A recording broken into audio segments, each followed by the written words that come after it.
शांति। 17 जून 2025 की साकार मुरली से होमवर्क।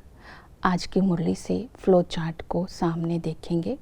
इसमें से किसी भी एक पॉइंट को आज जीवन में धारणा करने का लक्ष्य रखेंगे, क्योंकि बाबा तो वैरायटी बातें बताता है, लेकिन जिसकी मुझे आज ज़रूरत है उस बात को मुरली से उठाएंगे। जैसे कि आज की मुरली से बाबा ने हमें लक्ष्य दिया है, विश्व का मालिक बनना है तो जीवन मुक्त बनने का पुरुषार्थ करो। आज की मुरली से हम स्वमान लेंगे, मैं सहज योगी आत्मा हूँ। अंतर्मुखी बन आत्मिक स्वरूप को इमर्ज करना है। अनादि स्वरूप को देखते हैं तो पवित्र है।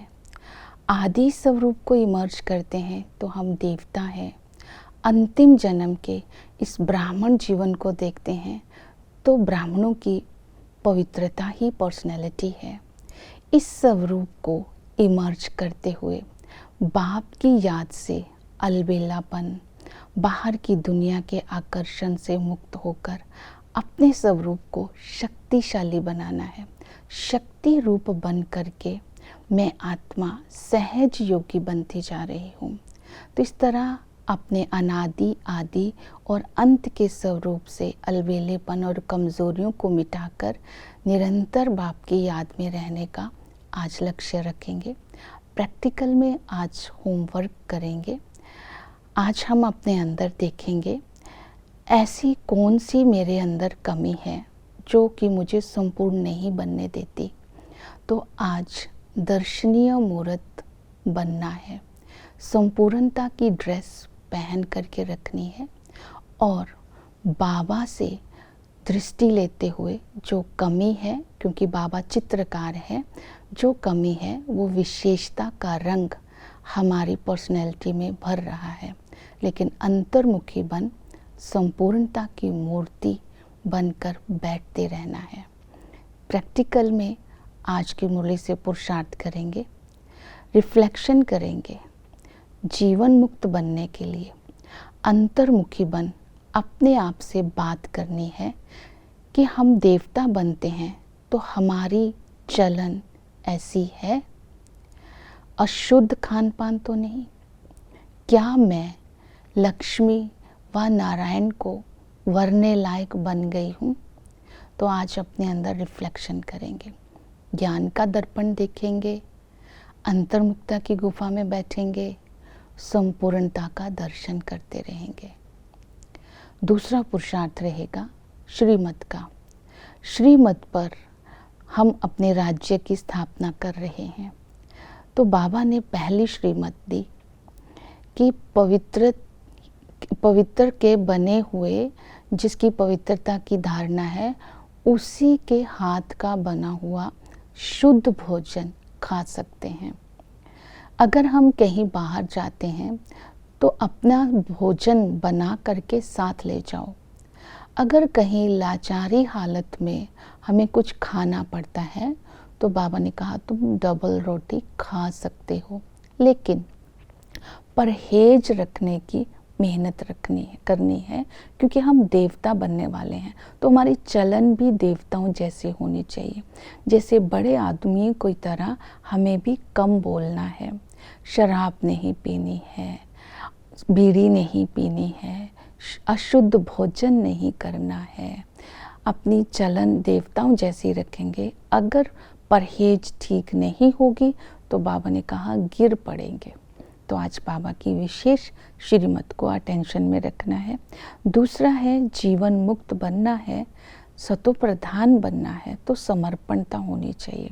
बाबा ने कहा अपना भविष्य 21 जन्मों के लिए ऊंच बनाने के लिए सुदामा मिसल चावल मुट्ठी यज्ञ में लगाना है। अर्थात अपने पास जो कुछ भी है ईश्वरीय सेवा में लगा देना, चाहे तन, चाहे मन, चाहे धन।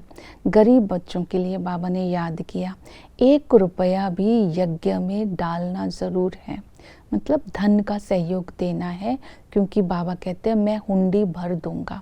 क्योंकि बाबा ही भोलानाथ है। ब्रह्मा बाबा ने, वो भोलानाथ भी है, सौदागर भी है, रत्नागर भी है, जादूगर भी है, लेकिन पहले देंगे तो मिलेगा। दूसरी विधि बताई, समर्पणता केवल धन की नहीं, तन की भी समर्पणता। दधीची ऋषि मिसल अपनी हड्डियां यज्ञ सेवा में लगा देनी है। फिर बाबा ने बोला मन की समर्पणता, अपने मन को बाप की याद में लगा करके मन को तंदुरुस्त बनाना है। तन को ईश्वरीय सेवा में लगाकर तन को तंदुरुस्त बनाना है, और धन को सेवा में लगाकर भविष्य ऊंच पद पाना है। इसे समर्पणता कहते हैं। फिर बाबा ने याद के ऊपर अटेंशन दिलवाया, मेरी याद से तुम योग का बल जमा करो, क्योंकि इस योग से तुम 21 जन्म के लिए तंदुरुस्त बन जाते हो। सिवाय एक बाप के कोई याद ना आए, संबंधों से याद करेंगे। पिता के संबंध से हम विश्व के मालिक बनने का वर्षा लेते हैं, लेकिन आधार है पवित्रता और याद। वो टीचर बन करके हमें ज्ञान सागर बन करके ज्ञान देते हैं। ये कॉलेज कम यूनिवर्सिटी भी है। हम यूनिवर्सिटी में बाप के सम्मुख बैठे हैं नॉलेज लेने के लिए। इस नॉलेज में एम ऑब्जेक्ट भी है। एम ऑब्जेक्ट है प्रिंस प्रिंसेस बनने का। तो इस ज्ञान को पढ़ना भी है और इंटरेस्ट लेना है मुरली में। कभी मुरली मिस नहीं करनी है, कैसे भी हो मुरली का प्रबंध हो जाएगा। फिर बाबा ने कहा कि हमारा जन्म इस समय अगर हम नॉलेज को धारण करते हैं तो सतयुग में होगा, हम ऊंच पद पाएंगे। तो ये नशे में रहना है, हमें पढ़ाने वाला कौन। इसके साथ बाबा ने कहा बाबा बागवान भी है। इस समय इस कांटों के जंगल को समाप्त कर फूलों की सैपलिंग लगाते हैं और फूलों को देख देख कर खुश होते हैं। कोई गुलाब का फूल है, कोई रतन ज्योत का फूल है। तो इस तरह अपने आप को फूल बनाना है। कौन सा? गुलाब का फूल। तो ये हमें पुरुषार्थ करना है। वो बागवान के साथ खवैया भी है, हमारी नैया को पार लगाने के लिए आया है। वो सतगुरु भी है, सरब की सदगति करते हैं। इसलिए गायन है सेकंड में जीवन मुक्ति। तो इस संगम पर वो आकर के हमें पावन बना करके साथ ले जाते हैं।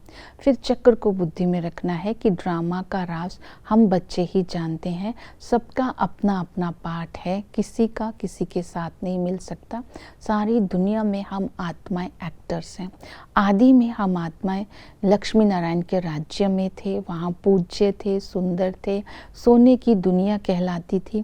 भारत बहुत ऊंच था। मध्य में भारत कंगाल बन गया, रावण के वश में आकर के काम चिता पर चढ़ काले हो गए।